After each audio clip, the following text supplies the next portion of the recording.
साल 1659 विजापूरच्या आदिलशाही दरबारात स्मशान शांतता पसरली होती. रणांगण गाजवणारे एकाहून एक बलाढ्य आणि क्रूर सरदार आज माना खाली घालून उभे होते. दरबाराच्या मध्यभागी चांदीच्या तबकात एक विडा ठेवला होता.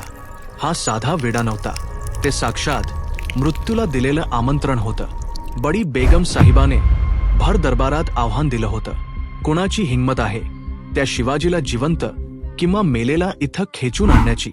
पण कुणीही पुढे आलं नाही, कारण सर्वांना माहीत होतं सह्याद्रीच्या त्या वाघाच्या जबड्यात हात घालणं म्हणजे स्वतःच्या मृत्यूला कवटाळणं आहे. तेवढ्यात दरबाराची शांतता भंग पावली. एका राक्षसाची पावलं दरबाराकडे वळली. 7 फुटांपेक्षा जास्त उंची, डोंगरासारखं अवाढव्य शरीर आणि डोळ्यात रक्ताची तहान.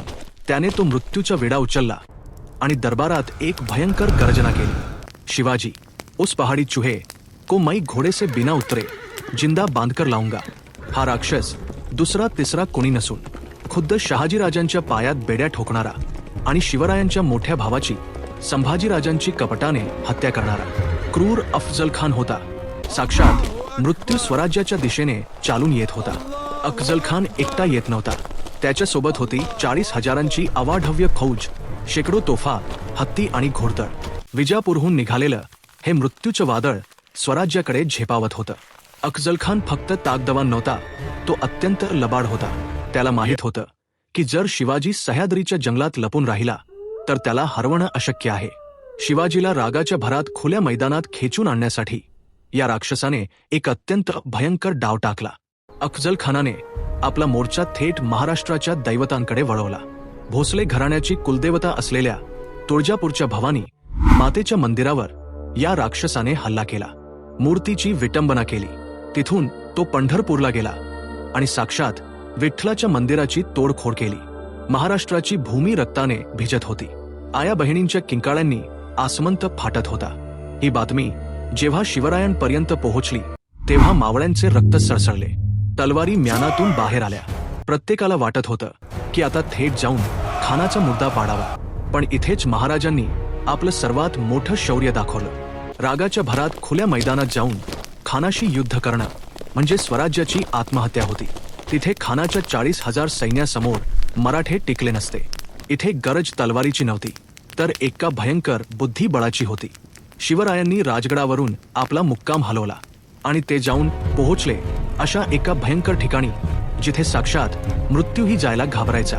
ते ठिकाण होतं जावळीचे खोरे आणि प्रतापगड. जावळीचं जंगल इतकं घनदाट आणि काळोख की दिवसाढवळ्या तिथे सूर्याचा किरणही जमिनीवर पडत नसे. या जंगलात खानाच्या मोठ्या तोफा आणि घोडदळ पूर्णपणे निरुपयोगी ठरणार होतं. महाराजांनी जाणीवपूर्वक खानाला त्याच्या कम्फर्ट झोनमधून बाहेर काढून स्वतःच्या जाळ्यात ओढलं होतं. खान वाईला येऊन पोहोचला. आता सुरू झाला शिवरायांचा गनिमी कावा. महाराजांनी आपले वकील पंताजी गोपीनाथ यांना खानाकडे पाठवले. त्यांनी खानाला खोटा निरोप दिला. महाराज तुम्हाला खूप घाबरले आहेत. त्यांच्या हातून चूक झाली. ते प्रतापगडावरून खाली यायलाही घाबरत आहेत. तुम्हीच त्यांना अभय द्यायला गडाच्या पायथ्याशी यावे. अफजल खानाचा अहंकार गगनाला भिडला. तो पहाडी उंदीर मला घाबरला या भ्रमात खान पार आंधळा झाला होता आणि याच अहंकारात त्याने स्वतःच्या मृत्यूच्या पत्रावर स्वाक्षरी केली. त्याने आपली पूर्ण फौज वाईला ठेवली आणि फक्त काही अंगरक्षकांसोबत तो प्रतापगडाच्या पायथ्याशी भेटायला तयार झाला. आणि मग तो रक्ताळलेला दिवस उजाडला. 10 नोव्हेंबर 1659. प्रतापगडाच्या पायथ्याशी एक भव्य शामियाना उभारला होता. आतमध्ये मृत्यूचा तो राक्षस अफजल खान शिवाजी महाराजांची वाट पाहत उभा होता. त्याच्यासोबत होता त्याचा सर्वात भयंकर हत्यारा सय्यद बंडा. इकडे महाराजांना खानाचे कपटी मन माहीत होते. त्यांनी वस्त्रांच्या आत एक अभेद्य लोखंडी चिलखत घातले. डोक्यावर जिरेटोपाच्या आत लोखंडी टोप लपवला.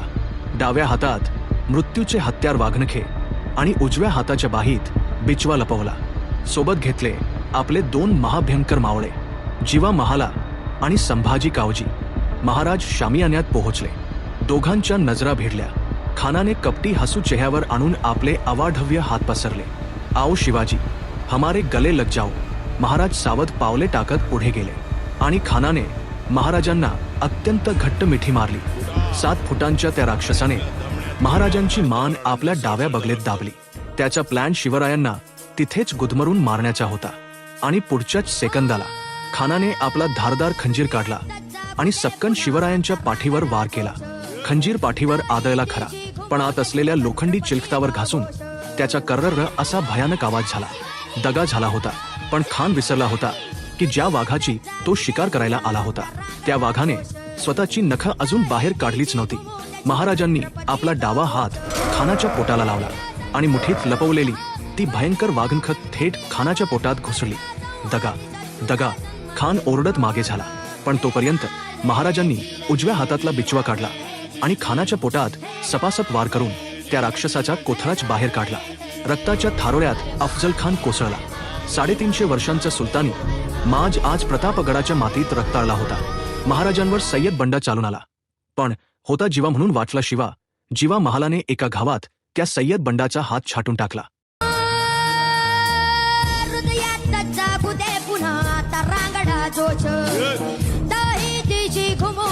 छत्रपतीचा घोष